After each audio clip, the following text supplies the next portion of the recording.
She yearned to fit in, to be loved unconditionally, and to have someone by her side who would save her and support her.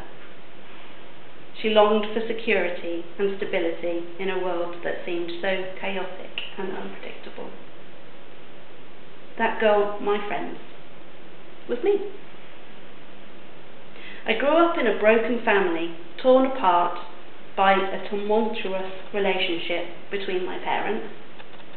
It was my mum who made the courageous decision to leave my dad after a heated argument, taking my half-brother and me with her. We embarked on a new chapter in our lives, but the burden of responsibility weighed heavily upon me. I felt that my own happiness had to be sacrificed for the sake of others. I believed it was my duty to keep the peace and ensure everyone's safety, even if I wasn't entirely sure what that entailed. My young life was a constant shuffle between my mum's house, her boyfriend's house, and my dad's home. My mum frequently moved from place to place, and there was often no room for me. I slept beside her, yearning for my own space. She really snored a lot as well, really loud.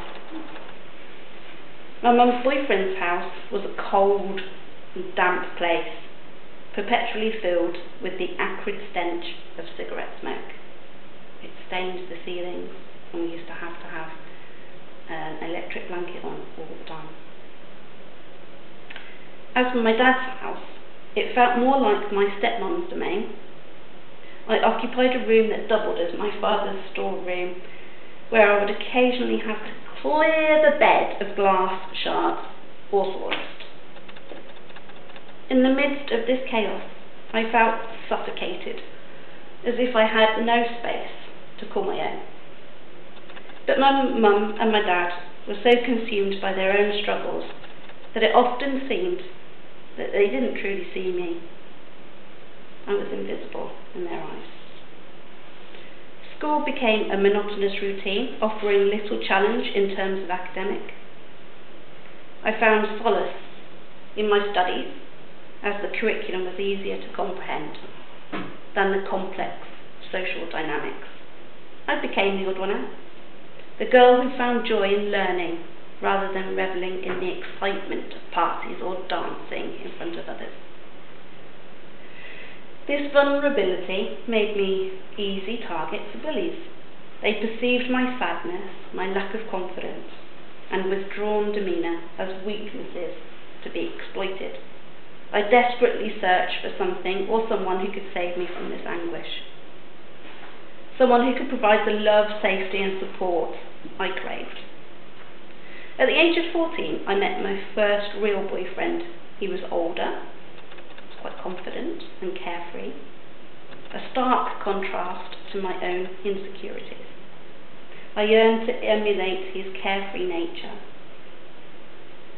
So I clung to him. I adopted his beliefs and allowed him to have complete control over our relationship. He was decent and kind, and for a while everything seemed perfect. While my peers were caught up in the whirlwind of parties and friendship dramas, having an older boyfriend provided me with an excuse to avoid all those social gatherings that I wasn't even invited to. This companionship was a respite from the chaos of my life. We would engage in meaningless conversations, watch TV, and listen to music together. We had one of those little Walkmans that had the two headphone pots that you could both have your headphones on. Being with him made me feel secure, and my confidence began to grow.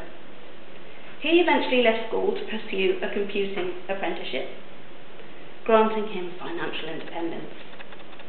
Meanwhile, I remained unsure of my own aspirations, clinging to the vague idea of becoming an engineer to impress others. Since my dad had a background in engineering, I thought it would earn me the respect I desperately sought. In a moment of guidance from a teacher, I learned that university could be a place where I might find some kindred spirits. So when we visited a nearby university that offered a course I found a bit interesting, I applied and received a provisional offer. The arrangement would allow me to continue living with my dad without having to end my relationship with my boyfriend. So it was set. Having excelled in my GCSEs, I assumed that A-levels would be a breeze. I was sorely mistaken. The demands of the coursework overwhelmed me, and I began skipping classes to escape the mounting pressure. There was one person who recognised my struggle and encouraged me to attend classes, but in my panic I believed it was wiser to revise what I'd already learned. I couldn't comprehend the point of absorbing new material when I couldn't even recall enough for my upcoming exams. My worst fears were realised as I sat in the exam room, confronted by questions I had never encountered before. What would become of me if I failed? The moment I received my results, I felt a sense of utter failure. Those grades were evidence that I wasn't worthy of respect. The university I dreamed of attending now seemed out of reach, denying me the opportunity to find the friends that I had been promised. So I felt like a disappointment to those around me. My dad's response was dismissive. He just laughed. Nonetheless, it deepened, so it may have been a nervous reaction, but it deepened my sense of inadequacy.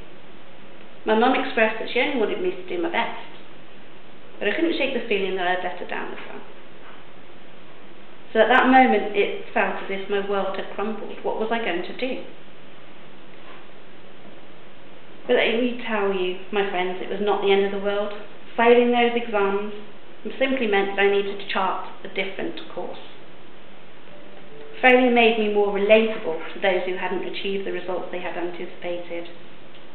Failure did not negate my chances of attending university. So I learned that it's okay to choose a different path. Exams do not determine your worth, and there's no need to justify yourself to anyone.